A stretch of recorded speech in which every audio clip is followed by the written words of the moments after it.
Saudi अरब के capital रियाज में 57 अरब और मुस्लिम मुल्कों ने फैसला किया है कि गजा की नाकाबंदी तोड़ दी जाएगी और वहां खाने पीने के सामान, दवाओं और दूसरी ज़रूरी चीज़ों की सप्लाई शुरू की जाएगी।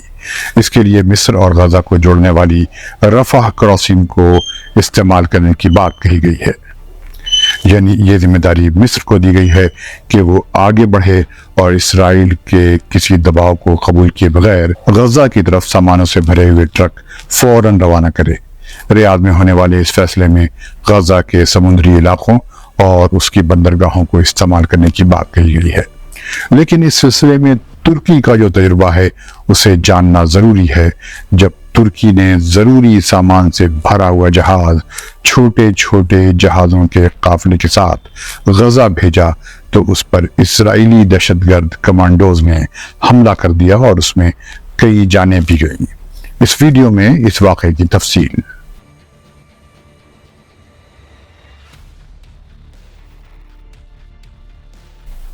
अरब देश के देखने वालों को फैजुल हक का सलाम।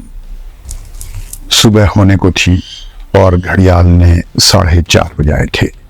मेडिटेरेनियन समुंदर में खामोशी थी।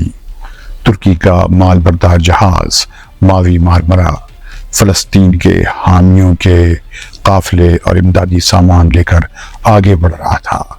उसके पास कोई दूसरा जहाज नहीं था। इस काफिले के छोटे छोटे जहाज थोड़ी दूरी पर थे।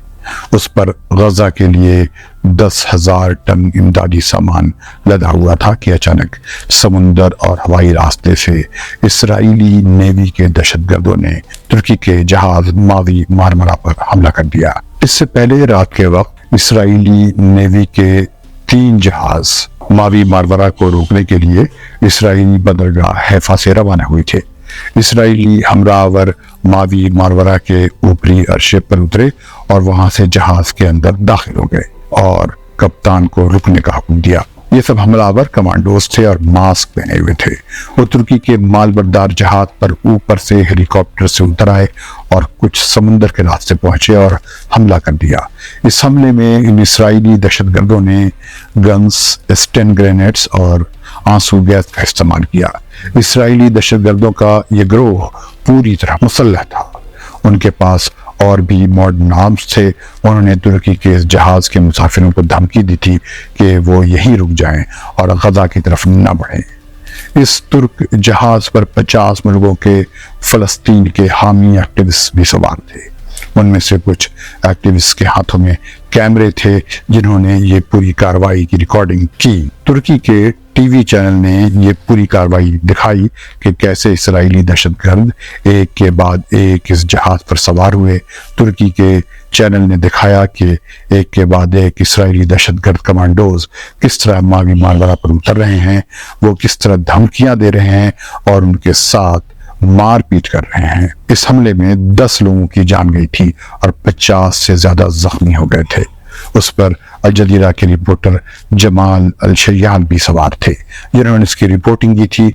जैसे ही हमला शुरू हुआ इस जहाज के तमाम कम्युनिकेशन सिस्टम्स ब्लॉक कर दिए गए। न फोन चल रहे थे, न सैटेलाइट फोन्स और न इंटरनेट। इसलिए इसकी कोई खबर निकल कर नहीं आ रही थी। सिर्फ कैमरों में जो रिकॉर्ड हुआ वही बाद में सामने आ सका।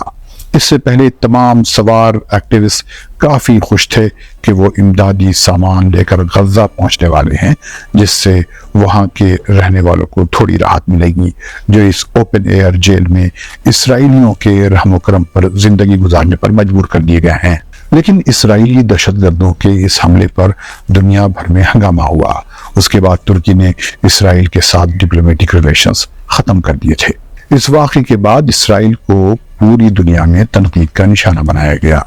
31 मई 2010 को प्राइम मिनिस्टर नेतन्याहू ने अमरीकी सदर ओबामा से कहा कि वो यूएन सिक्योरिटी काउंसिल में इसराइल की मजम्मत को वीटो कर दें, लेकिन ओबामा ने ये बात नहीं मानी।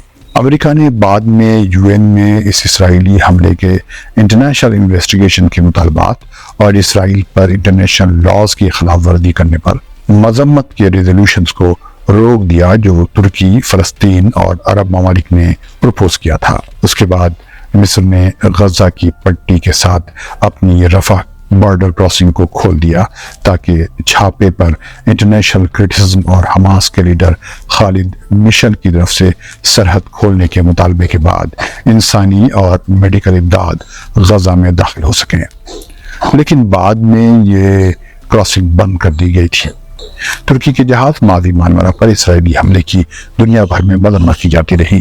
ترکی نے خود ہی اس معاملے کی انکوائری کی، یو این نے بھی اس معاملے کی جانچ کا حکم دیا تھا، انٹرنیشنل کرمنل کورٹ نے بھی اس کی انکوائری کی۔ یہ معاملہ آج بھی بحث کا موضوع بنا ہوا ہے۔ اس اسرائیلی حملے میں جو ایکٹیوسٹ مارے گئے تھے انہیں 2017 میں اسرائیل نے $20 ملین ہرجانے کے طور پر ادا کیے۔ خدا حافظ۔